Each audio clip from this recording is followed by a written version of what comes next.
What is the effect of hybrid work on successful fundraising? Hi, I'm Bill Stanczykiewicz. This is the first day from the fundraising school, and I'm joined today by my colleague, Dr. Erica Dollhopf.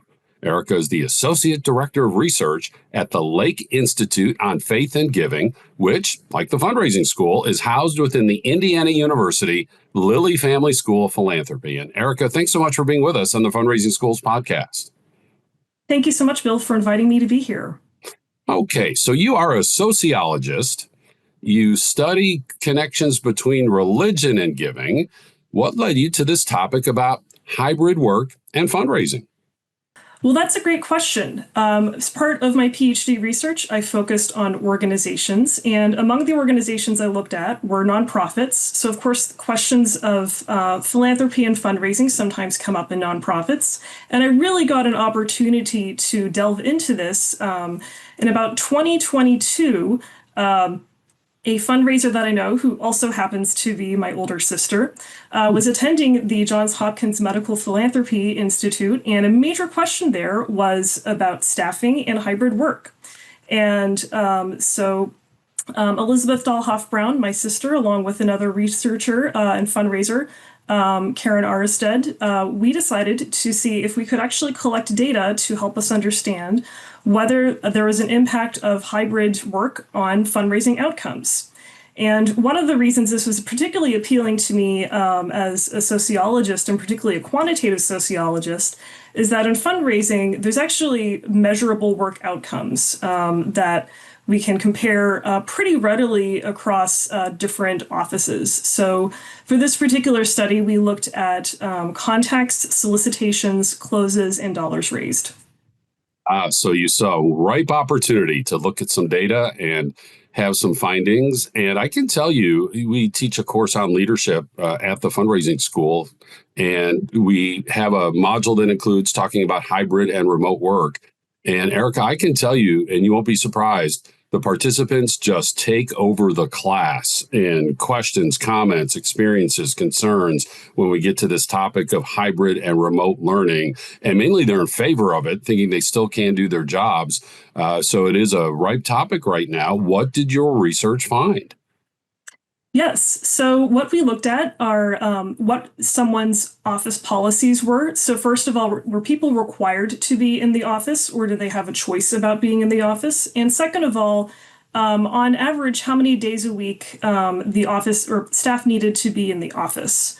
And so actually, the reason why we went that route is that we found almost everybody in our sample, because we looked at individual gift officer data, they were almost all hybrid. So initially, we were hoping to compare people who were fully remote to people fully in the office, and some, people who were in between, and actually everybody was in between. So we actually then shifted our study a little bit, looked at some of those requirements in addition to people's tenure at their institution. So basically, how much experience do they have as a fundraiser at this institution? And our findings were really interesting. So we actually found sort of at that lowest level of contact that being required to be in the office and being in the office more days a week actually increased your number of contacts. But then the story gets a little bit different as you go in to some different outcomes. So for solicitations, the story was a little bit different. We found that more solicitations were associated with being required to be in the office every week, but with fewer days in the week in the office. So basically, the less you were in the office, the more solicitations you had. Then as we move to closes, though, the story gets even more interesting. So with closes, working at an institution for more years was actually associated with more closes, as was being in the office fewer days a week. So at this point, being required to be in the office has no effect on closes, and actually being in the office more negatively impacts the number of closes that you have. And again, that's when experience starts becoming more important. And so if I'm understanding you correctly, being required to be in the office even a portion of the week does increase donor contact, but not necessarily solicitation, and definitely not gifts. Is that correct? Yeah. So I just had a couple of ideas here. First of all, at the fundraising school, we teach the best way to ask for a gift is in person. And so this would seem to support that people are emphasizing that. And I know this isn't in your data, so I just kind of maybe have a thought, discussion with you here, Erica. It just sort of dawned on me that with more and more people interested in hybrid and remote work, you said it was hard for you to find fundraisers who are required to be in the office all week. I wonder if that's a way to attract people to the fundraising profession, to say, hey, care about a cause, bring joy to donors. And by the way, our profession is more likely to let you work hybrid and remote. And when you do, you raise more money. Am I onto something, or am I just way off? I think you're absolutely onto something. So our main finding really was that if you're looking at dollars raised, being in the office as a requirement had no effect on that. More days in the week had no effect on that. The major variable we were interested in that did impact it was the number of years working at your institution. So what this suggests to us is that whether or not you're in the office, if you have a lot of experience as a fundraiser, the experience is going to matter more than where you're working. And so for your bottom line, actually allowing your fundraisers to have some flexibility, and I think particularly some autonomy over their work, is going to not only produce better results, but from these findings, it's clear to me that retention is actually going to be really key here for dollars raised. And so I think working with employees to have that flexibility would be really key for that.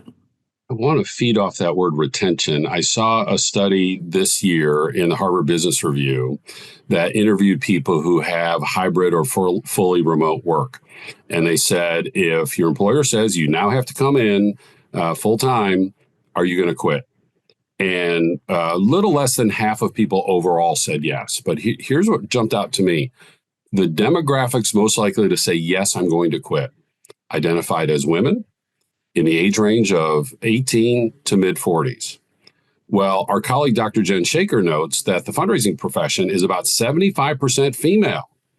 So again, we're not looking at the same studies here, but if you start to synthesize some of these findings, it sure seems to me if the fundraising school is predominantly, or fundraising profession is predominantly female, and women are saying we want to work hybrid and remote, this has an added impact on our profession. And your findings point out to say, it's okay. They're still going to raise more money because when we retain them and they stay longer, we're going to have fundraising success.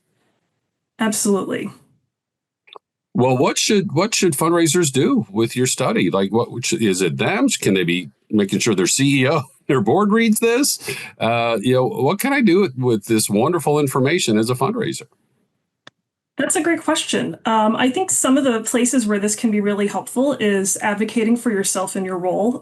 We have data now to suggest that being hybrid isn't going to impact your bottom line. And in fact, giving somebody some flexibility and autonomy is probably going to help them be a better fundraiser. So I think that's one piece of information fundraisers can use.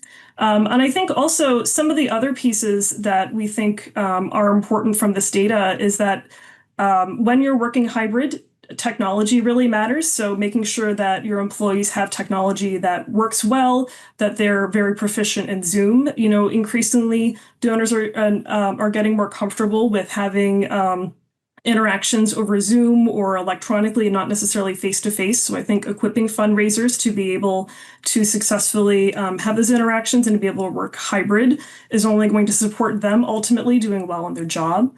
I think also mentorship is going to be really important, not only for retention, but also given that a mentorship relationship can be a little bit different in a hybrid work environment than in the past when we were fully in person. I think really being attentive to that will not only benefit individual fundraisers, but also, again, increase retention and some of the factors that we see actually do have a concrete impact on your closes and dollars raised. Erica, that does point to some of the concerns some other researchers have pointed to with hybrid is if you do work hybrid and remote, you don't form that team chemistry with everybody else like you used to. And wow, especially the new hire, how do we integrate that new hire into that team chemistry, let alone if we're fortunate to be able to hire anybody from around the country, around the world, doesn't matter where they live. Well, now we're not bumping into them in the kitchenette every day and just having that casual conversation that pours grease into the gears. What do you think about in that regard? So let's think now about the chief development officer or the CEO. And they're like, yes, Erica, you convinced me remote is fine, hybrid's fine. Retention is important because it contributes to retention. All that adds up to more giving. What advice do you have for the people in those positional authority seats as they're trying to lead their teams and have a cohesive team? Yes, I think it's really important to be intentional about what you're doing and knowing that an online environment might be a little bit different than an in-person environment, but creating opportunities to have those informal conversations. So, for example, in other workplaces I've been in where we're remote, we may have a drop-in coffee break once or twice a week, just for a half hour. Replicating a little bit of that, the water cooler interaction, but an opportunity to see each other face to face, even if it's through a screen, and some time where you're not necessarily meeting about something very specific with work, but a chance to just talk to each other as people. And I think creating opportunities for that, and also checking in with people and, seeing what they need. I think being, you might not pass their desk and see, oh, they have a worried look on their face, I should ask. And so it might mean that maybe you just need to reach out to someone and say, hey, how are you doing? Just checking in with someone. Wonderful advice. And just as a quick aside, I think I know the answer to this, but I just want to be clear. You're not saying the fundraisers are fundraising online necessarily. Maybe they are, but they're still fundraising in person. It's what is the requirement from their employer? Am I understanding that correctly? That's correct. So these fundraisers may be in person, they may be online. I think realistically it's a combination, but it's people who actually are required to be at a desk in their office on specific days of the week in some cases, and a certain number of weeks or the number of days in a week in some cases. So fundraisers and your CDOs and CEOs and board members, fear not hybrid or remote. And, I'll tell you, Erica, earlier in my career, I visited a CDO of a large hospital foundation, and it was a Thursday. I'll never forget this. And the office was empty, ghost town, Wild West, like saloon doors swinging in the wind. And I mentioned to her, I said, you are an outstanding chief development officer. She goes, how do you know? I said, nobody's here. She goes, what are you talking about? They're all out meeting donors. And she goes, oh, well, of course they are. I don't want them sitting at their desks. So our profession kind of lends itself to this anyway. Need to hire people who are great at self-maintenance, who are reliable, dependable, can't be home watching Prices Right. We know that they're out working, but we do know from Erica's research and that of her colleagues that a remote hybrid environment not only does not harm fundraising, but actually can accelerate fundraising, especially, important point here, when it contributes to retention of that fundraiser, who can take even more time to cultivate deeper relationships with those donors who care about your nonprofit organization. Erica, where can I find this study? Yes. So right now we have a white paper available online with BWF, and we're currently in the process of writing an academic paper on our findings. Our good friends at BWF. All right. Well, Erica Dollhopf is a strength at the Indiana University Lilly Family School of Philanthropy, because this is what we do. We bring folks from various disciplines of the liberal arts and say, you apply your expertise to philanthropic behavior of all types. Could be the individual, could be the foundation or corporation, could be for the fundraiser.